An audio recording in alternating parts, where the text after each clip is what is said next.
हमें लगता है शायद सीने पर गोली उतारने की छूट नहीं थी, वरना वो भी न उतार दिए होते। होगी होगी होगी होगी होगी माननीय अखिलेश यादव की पार्टी जीतेगी, पीडीए जीतेगी। अगर इस चाटुकारिता का आचरण चाटने का कोई पुरस्कार कहीं मिला ना हो तो वो निर्वाचन आयोग इससे संबंधित अधिकारियों को उनके घर पहुंचाकर सम्मानित करना चाहिए। दरोगा की मां बहन बेटी की गाली सह लिया, इसके बावजूद आप डटे रहे, आपका हौसला बुलंद रहा है। पूरे प्रदेश के मंत्री काफिलों के साथ गांव-गांव अराजकता फैला रहे थे, भरपूर गुंडाई कर रहे थे, तो आदर्श आचार संहिता को दिन में नहीं दिखाई पड़ रहा था, पूरी अंधी हो गई थी। लोकतंत्र की धज्जियां उड़ाई गई, मर्यादा पुरुषोत्तम राम की मर्यादा खत्म की गई। किस तरह से अधिकारियों की मनमानी चल रही थी, किस तरह से पुलिस के अधिकारी भारतीय जनता पार्टी के नेता 15-15, 20-20 गाड़ियों काफिलों से आकर बूथों को लूट रहे थे। उनके साथ क्या हुआ सुना कि नहीं? सुना ना, तो आप अंदाज लगा लो, इसी से ना लगा लो। प्रदीप यादव भाई और थोड़ा प्रदीप यादव जिला पंचायत का सदस्य है, और जो हमने सुना है थाने का एसओ इस तरह से उसको गाली दिया, माँ बहन बेटी कोई छोड़ा नहीं। और अगर उसके बोली से तो ऐसा लग रहा था कि अगर उसके रिवाल्वर में गोली होती तो जाकर मार डालता। जिस बेरहमी और शर्मनाक ढंग की बात कर रहा था, तो इसके लिए तो मैं मांग करता हूँ यहाँ के एसएसपी से, यहाँ के आईजी से, चुनाव आयोग से कि उसको तत्काल बर्खास्त किया जाए, बर्खास्त करके उसको जेल भेजा जाए। सर 3 दिन से वो मिल नहीं रहे हैं प्रदीप यादव। आप लोग जाकर भाजपा के विधायक समझी बता रहे हैं, भाजपा विधायक समझी बता रहे हैं आप। हाँ, ये आपके ऊपर है, कौन विधायक है, कौन विधायक है, कौन समझी है, ये आपके ऊपर डाल रहे हैं। यहाँ न जाए रब, वहाँ जाए कभी, तो हर सभी जिम्मेदारी है। हमने एक सवाल आपको दिया, जिम्मेदारी दूंगा। भाजपा का कौन विधायक है, कौन समझी है, कौन सिपाही दरोगा, ये तो हर सभी जिम्मेदारी है। दरोगा की मां बहन बेटी की गाली सह लिया, इसके बावजूद आप डटे रहे, आपका हौसला बुलंद रहा है।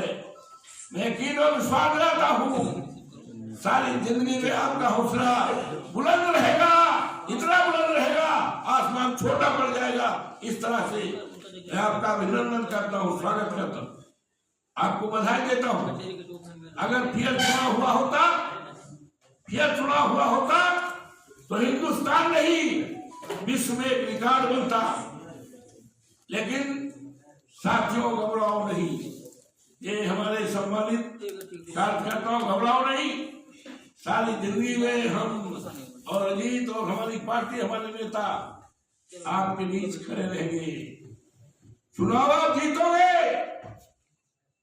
चुनाव माननीय अखिलेश यादव की पार्टी जीतेगी, पीडीए जीतेगी।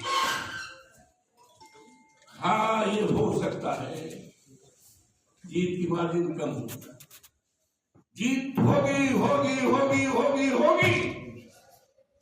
दुनिया की कोई ताकत जीत को रोक नहीं पाएगी। अखिलेश यादव, समाजवादी पार्टी इस देश और दुनिया में एक इतिहास बनाने जा रहे हैं। एक गिनीज बुक ऑफ वर्ल्ड का नाम लिखा जाएगा। वो नाम सबसे पहले है भारत के हमारे चुनाव आयोग। इनकी कायरता का विश्व रिकॉर्ड होगा और गिनीज बुक में नाम लिखा जाएगा। हमारे प्रदेश के श्रद्धेय आदरणीय रिस्पेक्टेड परम आदरणीय बाबा जो हमारे हैं प्रदेश के मुख्यमंत्री कि किस तरह से उन्होंने लोकतंत्र को नजरअंदाज करके अपने अधिकारियों को, चुनाव में लगे अधिकारियों को 8-8 बार आकर के केवल यही ट्रेनिंग दिया था कि समाजवादी को हराना, भारतीय जनता पार्टी को जिताना। और धन्य है हमारे अधिकारी इतना डर गए कि उनकी बातों को अक्षरशः वही कहा, वही जो कहा था वही इन्होंने किया। बूथों को लूटा गया और यहां तक हमारे अधिकारियों ने भी और डाला, जिसकी सूचना चुनाव आयोग को दी गई। और जिस तरह से हम लोगों ने कहा था और 4 तारीख को ज्ञापन दिया गया था, जो हुआ है उसकी संभावना को रोकने के लिए 4 तारीख को ज्ञापन दिया गया था। सभी सम्मानित आपको बधाई देता हूँ कि ऐसे समय पर जब लोकतंत्र को पैरों से लौंदा जा रहा हो,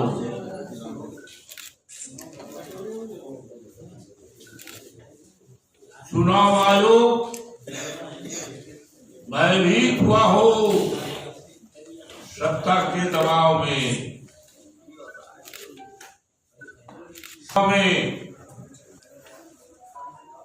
कल का जो चुनाव हुआ है 5 फरवरी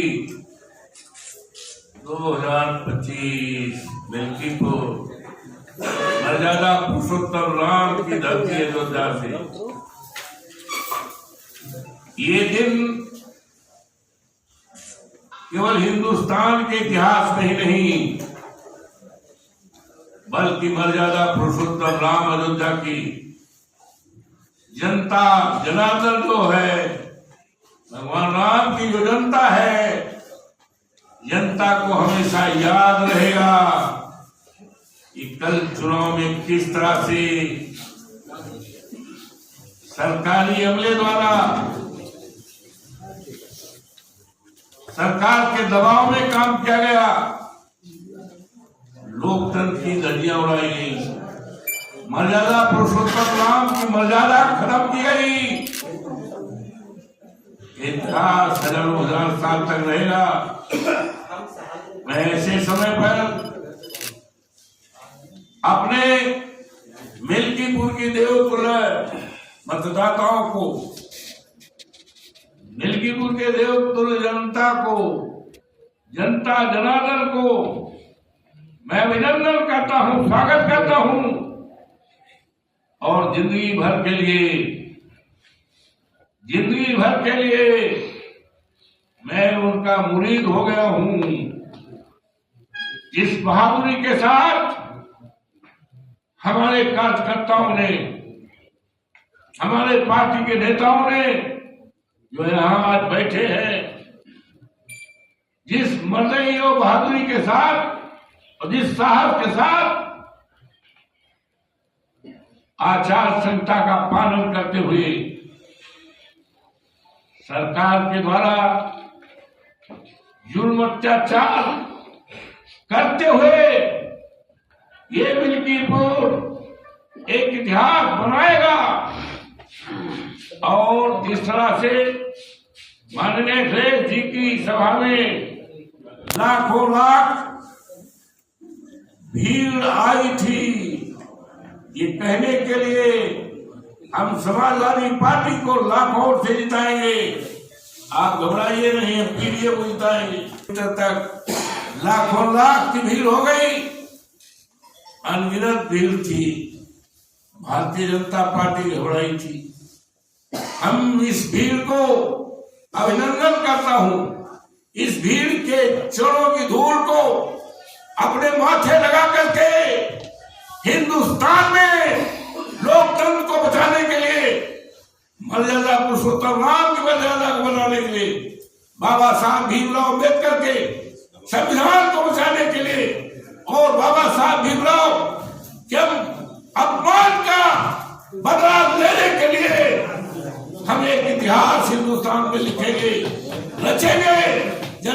महाराजगंज के बदौलत इनके सहयोग से जिसका सबूत है, पकड़े गए और पकड़ने पर उसने खुद बयान दिया कि हम हैदरगंज के रहने वाले लोग।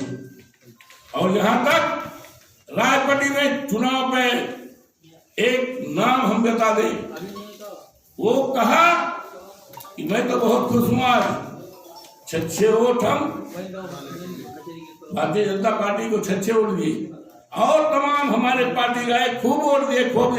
अरे बढ़िया अधिकारी लगाए गए थे, ये पढ़ लेना, देख लेना, ये सबूत है, एविडेंस है।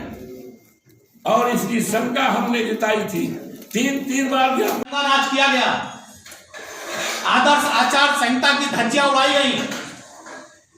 ये प्रतीत ही नहीं हुआ कि कहीं पर आदर्श आचार संहिता है। आदर्श आचार संहिता नाम की भी कोई चीज इस आजाद हिंदुस्तान उत्तर प्रदेश और मिल्कीपुर के उपचुनाव में है, यह कल प्रतीत नहीं हुआ। किस तरह से अधिकारियों की मनमानी चल रही थी, किस तरह से पुलिस के अधिकारी भारतीय जनता पार्टी के नेता 15-15, 20-20 गाड़ियों काफिलों से आकर बूथों को लूट रहे थे। अंदर जा जिन पीठासीन अधिकारियों को भेजा गया था उनका पूरा खुला समर्थन था, बल्कि अगर यह कहा जाए कि पीठा से चल रहे थे तो यह अब सेवकिया छूट नहीं होगा। क्या मतलब चुनाव कराने का, क्या मतलब है चुनाव कराने का, क्या मतलब है निर्वाचन आयोग का?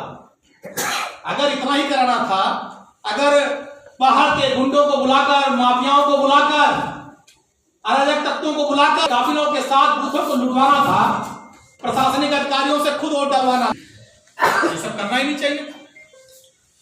मुझे लगता है कि आजाद हिंदुस्तान में लोकतंत्र में जिस तरह से विभक्त चेहरा प्रशासन की गुंडई का देखने को मिला है, अयोध्या के इतिहास में काले धब्बे के रूप में जब भी लिखा जाएगा। दिन भर माननीय सांसद जी के द्वारा, जिला अध्यक्ष जी के द्वारा, प्रदेश अध्यक्ष के द्वारा निर्वाचन आयोग को कितने फैक्स दिए गए, किसी अधिकारी के कान पे जू तक नहीं रहेगी, किसी अधिकारी के कान पर। पूरा भ्रष्टाचार में लिप्त रहा। भी जा रहे हैं, बोलेरो से जा रहे हैं तो आचार संहिता का पालन करें। अगर कोई रायगढ़ रोड पकड़ के लखनऊ की तरफ जा रहा है पूर्वांचल पे, तो नहीं जाने देंगे, आचार संहिता का पालन करें। लेकिन जब पूरे प्रदेश के मंत्री काफिलों के साथ गांव-गांव अराजकता फैला रहे थे, भरपूर गुंडाई कर रहे थे, तो आदर्श आचार संहिता को दिन में नहीं दिखाई पड़ रहा था, पूरी अंधी हो गई थी। बिल्कुल रतौंधी विनोदी सब आ रहा था, पूरा सत्ता के चरणों में निर्वाचन आयोग पड़ा था, सत्ता की चरण वंदना कर रहा था, सत्ता के चरण चाटन में व्यस्त था निर्वाचन आयोग। चरण चाटन में निर्वाचन आयोग ने कोई कभी नहीं, कोई पुरस्कार मिलता हो तो निर्वाचन आयोग को दे देना चाहिए, ये हम मांग कर रहे हैं आज प्रेस वार्ता के माध्यम से। अगर इस चाटुकारिता का चरण चाटने का कोई पुरस्कार कहीं मिला ना हो तो वो निर्वाचन आयोग इससे संबंधित अधिकारियों को उनके घर पहुंचाकर सम्मानित करना चाहिए, जिस तरह से कल मिल्कीपुर के चुनाव में देखने को मिला है। हमारे एजेंटों को मार के भगा दिया, एजेंटों को मार मार के कमरे से बाहर कर दिया, मुकदमे की धमकी और एक गालीबाज दरोगा, इसका वीडियो ऑडियो वायरल हुआ, ऑडियो। इतनी हैसियत गालीबाज अफसों की सोचिए आप, से सरकारी नौकर की इतनी हैसियत, उसे भी अगर चाटुकारिता का कोई पुरस्कार हो पूरे देश का सर्वोच्च, तो वो भी देवेंद्र पांडे को दे देना चाहिए। सत्ता की चाटुकारिता में जब उन्होंने कोई कमी नहीं छोड़ी है, सत्ता के जूते के नीचे सोल में जो धूल लगी होती है उसे चाटने में कल इन अधिकारियों ने कोई कमी नहीं की है। तवा, हाँ तवा नहीं, तवा तो ठीक, तवा जूते के ऊपर मोजा होता रहता है, जूते के नीचे वाला, उसे चाटने में कोई कमी नहीं की। आप बताइए, मां की गाली आप दे रहे हैं, सोल के नीचे वाला जो लगा रहता है, मिट्टी उट्टी धूल जमा ला करता है। आप सोचिए कोई नेता किसी को वोट दे लोकतंत्र में, आप मां की गाली दे रहे हैं। अगर कोई हमारे राष्ट्रीय अध्यक्ष से मिल के आएगा, उसकी फोटो वायरल होगी, तो आप मां बहन की गाली देंगे, आप बताएंगे कि आप उसकी गोद में बैठ के आए हैं। अरे भाजपा की सरकार के पहले पता नहीं कितने अधिकारियों के तुमने तवे चाटे होंगे, कोई अस्वस्थ बने रहे होंगे देवेंद्र पांडे। पता नहीं कितने समाजवादी पार्टी के नेताओं के तवे तुमने चाटे रहे होंगे, और सत्ता बदल जाएगी पता नहीं कहां चाटते हुए मिलोगे। तो कम से कम अधिकारियों को भी अपनी मर्यादा में रहना चाहिए। आप किसी जनप्रतिनिधि को, सम्मानित जनप्रतिनिधि को जिस तरह से आप गाली देकर के अपमानित कर रहे हैं, गलत है। और आप में केवल ये घटना प्रदीप की मैं नहीं बता रहा हूं, कल इतनी गालियां सारे अधिकारियों ने बकी हैं, इतनी गालियां बकी हैं एजेंटों को, कार्यकर्ताओं को। हमें लगता है शायद सीने पर गोली उतारने की छूट नहीं थी, वरना वो भी उतार दिए होते। कोई बड़ा पुरस्कार पाने के चक्कर में आतंकवादी घोषित करके हम लोग समाजवादी पार्टी के नेताओं को गोली चला करके शायद आतंकवादी भी घोषित कर सकते थे। शायद इसकी कलेजे में दम नहीं रहा होगा, और ये भी करके दिखा देते हैं। क्या फायदा है इस चुनाव से? अध्यक्ष जी क्या कहेंगे जिससे आप लोग आरोप लगा रहे हैं कि निष्पक्षता नहीं हुई कल के चुनाव में? देखिए, आरोप नहीं है, सच्चाई है। 273 विधानसभा मिल्कीपुर का उपचुनाव हमको लगता उत्तर प्रदेश के इतिहास में सबसे काला अध्याय हो गया। एक चीज़ ये बता दीजिए, जब हम लोग इसी ज़िले के जिलाध्यक्ष हैं, लेकिन हम लोग उस विधानसभा में इसलिए नहीं गए कि हम लोग बाहरी माने जाते थे। हैदरगंज का आदमी विधानसभा गोसाईगंज का, बाराबंकी बस्ती का आदमी आके मिल्कीपुर में क्या कर रहा था?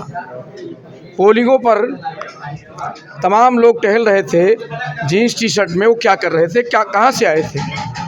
काफिले बना के लोग चल रहे थे, हर पोलिंगों पर लोगों को उतार रहे थे, इसलिए कि बूथ पर जाके गुंडई की जाए।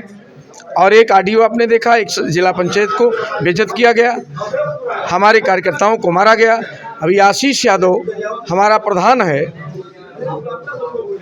टिकटी का, उसको लोगों ने मारा, यशो ने मारा, गिरफ्तारी किया। जब रमेश को, सतीश को मारा गया पहले, तो गांव की जनता ने उनको घेरा। आज एक कहते हैं कि नहीं, समाजवादी पार्टी के लोग हम ये मांग करते हैं कि समाजवादी पार्टी के कार्यकर्ताओं को जिनको अपमानित किया गया, ये प्रमाणित करें कि ऐसा क्यों किया गया। क्या बूथ का एजेंट नहीं बना जा सकता है? क्या हम अपने मतदान को करने के लिए जो एजेंट बनाया जाता है, जो आयोग द्वारा वेरीफाई है, क्या हम एजेंट भी नहीं बना पाएंगे? अगर ऐसे ही करना था तो आपको चुनाव कराने की क्या ज़रूरत थी? 8-9 बार आपको आने की क्या ज़रूरत थी? 1 दर्जन मंत्री लगाने की क्या ज़रूरत थी? 50 विधायक लगाने की क्या ज़रूरत थी? अगर ऐसे ही करना था तो निश्चित तौर पर आपको ये घोषित कर देना था कि जिसकी सरकार है उसी का उपचुनाव है। इतना मीडिया के भाई, जनता, जनार्दन, मिल्कीपुर, सारे लोग परेशान होते रहे।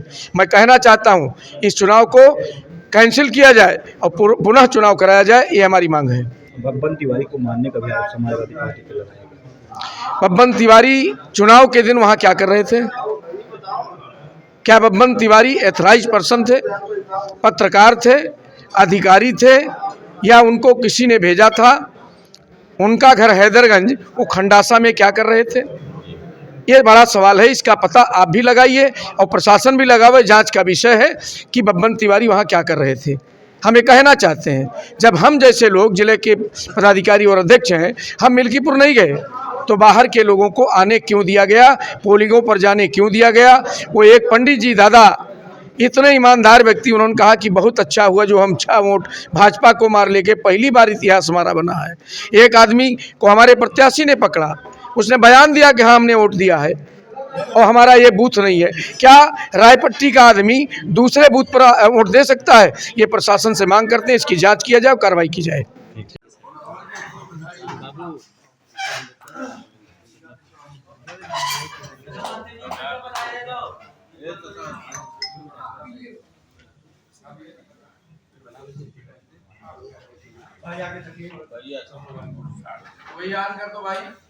सम्मानित साथियों, हमारे